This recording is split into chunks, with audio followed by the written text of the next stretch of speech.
Your Excellency, President Hamid Karzai, President of the Islamic Republic of Afghanistan, Your Excellency, Mr. James Alex Michel, President of the Republic of Seychelles, Your Excellency, Dr. Leonel Fernandez, President of the Dominican Republic, and my cabinet colleague and esteemed friend, Dr. Farooq Abdullah, Minister of New and Renewable Energy of India, my colleague, Shri Jairam Ramesh, Minister of State for Environment and Forest, Dr. R.K. Pachauri, Director General of TERI, Excellencies, distinguished ladies and gentlemen.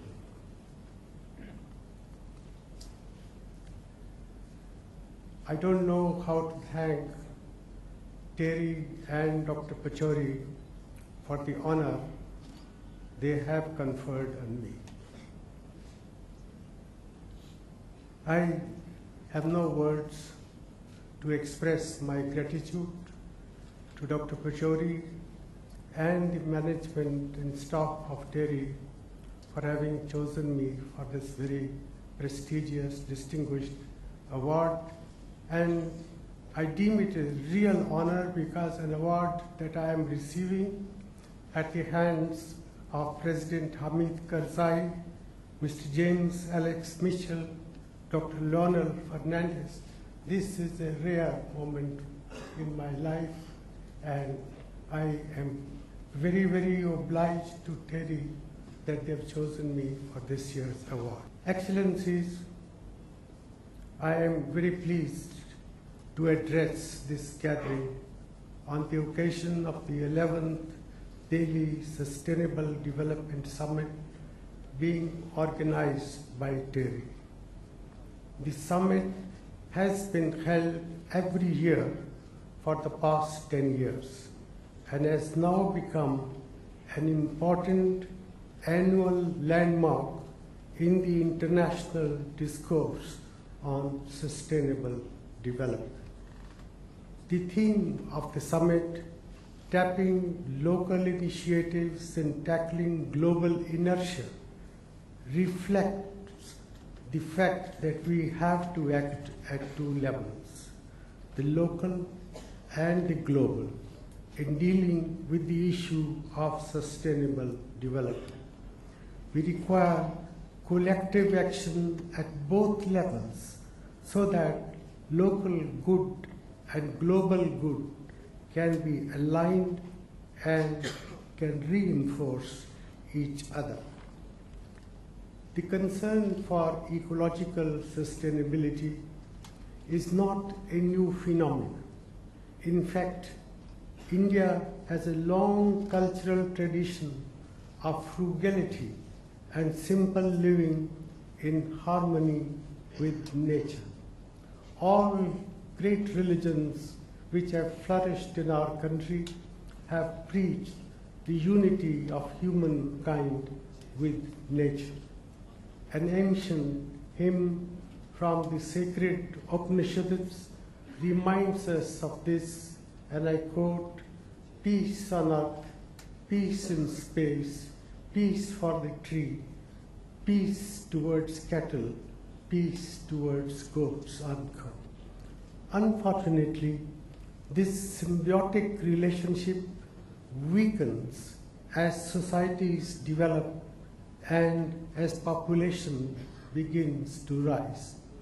But modern societies cannot get away from the fact that if they damage the environment in the pursuit of material gains today, they do so by risking the well-being of future generations to come.